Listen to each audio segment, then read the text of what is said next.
नमस्ते स्टूडेंट्स, पहल एकेडमी में आप सभी का बहुत बहुत स्वागत है। आज हम बात करेंगे क्लास 8 की एक्सरसाइज 7.3 के क्वेश्चन नंबर फर्स्ट के बारे में। बहुत ही बढ़िया क्वेश्चन है। क्या लिख रहा है? The population of a place increase to 54,000 in 2003 at a rate of 5% per annum.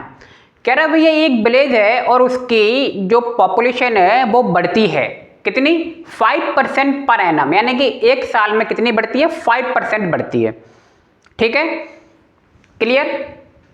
और जो प्रेजेंट में आपकी जो पॉपुलेशन है वो कितनी है? 54,000 है। 5% बढ़ बढ़ के इतनी हो गई है। अब सवाल क्या कह रहा है? जो सवाल पूछ रहा है भैया इफ 23 में है ना, सॉरी 2003 में है, तो आप मुझे बताइए फाइंड द पॉपुलेशन 2000, तो 2001 में क्या पॉपुलेशन रही होगी। क्लियर। 2 साल बाद की पॉपुलेशन दी गई है और 2 साल पहले की पूछ रहा है। तो मैं आपको बता जो बाद में जो आता है उसे क्या कहते हैं। देखिए पहले तो सवाल को सॉल्व करते हैं, फिर चीज़ों को समझते हैं। तो देखिए लेट पॉपुलेशन इन 2001 में क्या थी हमें नहीं पता, मैंने पी मान लिया। ठीक है, प्रेजेंट पॉपुलेशन को मैंने ए से डिफाइन किया equal to 54,000। Clear. Rate R आपको दिया हुआ है 5% से बढ़ रहा है। एन आपका टाइम है, ये 2 ईयर है। 2 ईयर हुआ कि नहीं हुआ? 2003 से 2001 पे पहुंच रहा है ना, 2 ईयर का टाइम मांग रहा है। क्लियर। नाउ 2 ईयर्स बिफोर या बिफोर 2 ईयर्स क्या करेंगे? Present population A equal to, ये फॉर्मूला होता है P 1 plus R upon 100 N, ये फॉर्मूला होता है। ठीक है, किसका फॉर्मूला होता है? ये अमाउंट का फॉर्मूला होता है, जिसमें से आपको अमाउंट निकालना हो तो अमाउंट निकाल सकते हैं, पी निकालना हो तो पी निकाला जा सकता है। पी होता है आपका प्रिंसिपल, जो मेन होता है, जो मूल होता है आपके हाथ में। क्लियर। इंक्रीज वगैरह करके नहीं, जो आपके पास एक्चुअल वैल्यू है। जैसे मेरे पास 1000 रुपीज है, तो 1000 रुपीज मेरे पास एक्चुअल है ना, वो क्या हुआ? आपका प्रिंसिपल अमाउंट हुआ। क्लियर, प्रिंसिपल है वो आपका। उस पे ब्याज वगैरह जो मिलेगा वो तो ईयर के बाद में मिलता है। ठीक, तो प्रिंसिपल समझ में आया, जो आपके पास एक्चुअल है। तो पी हमारे पास एक्चुअल तो नहीं पता ना कि 2001 में कितनी थी, तो 2001 में हमें पॉपुलेशन नहीं पता। क्लियर, तो हमने उसको पी माना था, और पी ही आपका क्या होता है? प्रिंसिपल होता है। क्लियर, आपका ये फॉर्मूला है। अब देखिए प्रेजेंट पॉपुलेशन कितनी है? ए 54,000, पी हमें नहीं पता, 1 लिख दिया। आर की वैल्यू क्या थी? 5 थी, अपॉन में 100 था, एन की वैल्यू रख दी 2। क्लियर। 5 से आप 100 को काट सकते हैं, 20 आ जाएगा। क्लियर। और अंदर का बचेगा 1 प्लस 1 अपॉन 20, ब्रैकेट क्लोज। जब आप इसे सॉल्व करेंगे एलसीएम वगैरह लेके, अंदर आप एलसीएम लेके सॉल्व करेंगे तो आएगा 21 अपॉन 20 का स्क्वायर। क्लियर। अब ये लिखा हुआ है, अब आप देखिए यहां पे P इक्वल टू क्या आ जाएगा? ये देखो एक इसका स्क्वायर मैंने खोल दिया है, तो 21 को 2 टाइम मैंने यहां लिख दिया। अब P इक्वल टू क्या आएगा? ये जो नंबर्स हैं ये ऊपर चले जाएंगे और ये ऊपर वाला कहाँ आ जाएगा? नीचे आ जाएगा।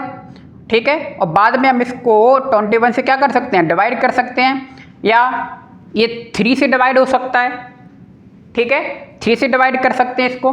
तो डिवाइड करने के बाद जो आपका आंसर आएगा P, वो ये आएगा। क्लियर। और P मतलब जो आपकी 2001 में क्या थी? एक्चुअल पॉपुलेशन थी। तो आपकी जो एक्चुअल पॉपुलेशन थी 2001 में वो कितनी थी? 48,979। अप्रॉक्स ये आएगा। अब 50, अब आधा व्यक्ति तो होगा नहीं ना, तो आधे को छोड़ देंगे। ठीक है, तो 48,979 हिंदी में है ये। तो ये आपकी 2001 में थी, 2001 में थी। और 2003 में कितनी हो गई? 54, यानी कि 5% हर साल बढ़ रहा है। तो 2 साल के अंदर कितना बढ़ जाएगा? 10%। ठीक है, अब देखिए इसमें थोड़ा समझिए ये ए क्या होता है। देखिए ए मैंने बताया ना अमाउंट, और ये कब आता है? ये एक्चुअल जो आपके पास वैल्यू होती है उससे हमेशा इंक्रीज होके आता है। जैसे कि मान लीजिए 2000 में मेरे पास कितने थे? 50 रुपए थे 2000 में। तो 2001 में मेरे पास ये पी है मेरा, क्योंकि मेरे पास मेन रुपीज़ है, और 2001 में मेरे पास आ गए 60 रुपीज़। कितने हो गए? 60 रुपीज़ हो गए। यानी कि ये मैंने क्या कर दिया था, किसी को बैच पे दिए थे 50 रुपये, उसने 1 साल बाद मुझे 60 रुपीज़ वापस किए, यानी कि उसने मुझे 20% रुपीज़ वापस किए। क्लियर? और यही जो इंक्रीज होके मुझे मिला हुआ है ये कहलाता है मेरा अमाउंट। कितना हुआ? 60। अब ये क्या कहलाएगा? ये ए कहलाएगा, मुझे ब्याज के साथ में मिला है ना इसलिए। लेकिन मेरी एक्चुअल वैल्यू क्या थी? पी थी। पी यानी कि जो मेरे पास एक्चुअल अमाउंट है कितना था? 50 रुपये मैंने उसे एक्चुअल दिया था। तो वही एक्चुअल ए क्या होता है? ये इंक्रीज होके आता है, यानी कि जो 54,000 आपको दिया ये इंक्रीज वैल्यू है, और इंक्रीज वैल्यू हमेशा क्या होती है? ए होती है, और जो एक्चुअल वैल्यू है वो क्या होती है? पी होती है। तो यहाँ पे देखिए जैसे कि मैंने एग्जाम्पल लिखा हुआ है, P इक्वल टू 10,000, आर यानी कि रेट 10% और एन इक्वल टू 3 ईयर। ए हमें निकालना है, ए यानी कि समझ गए ना, नेक्स्ट 3 ईयर बाद वैल्यू क्या होगी। बात समझ में आई? पी क्या था? पी हमारी एक्चुअल वैल्यू अभी मेरे पास कितने है? 10,000 है। ए क्या होगा कि 3 साल बाद, समझ रहे, 3 साल बाद, फ्यूचर की बात कर रहा हूं ना, तो फ्यूचर में कुछ ना कोई इंक्रीज होके आएगा। 10,000 तो नहीं रहेगा ना, कुछ ना कोई इंक्रीज होके आएगा। ऐसे आपको ये दिख रहा होगा ना, ये 2003 में दे रहा है, तो ये कुछ इंक्रीज होके आया है ना, तो 2001 में तो वैल्यू इससे कम ही रही होगी, क्योंकि ये इंक्रीज वैल्यू है, और इंक्रीज वैल्यू को ए से डिफाइन, यानी कि आपका ए यानी कि अमाउंट होता है, और ये उसका फॉर्मूला है। क्लियर?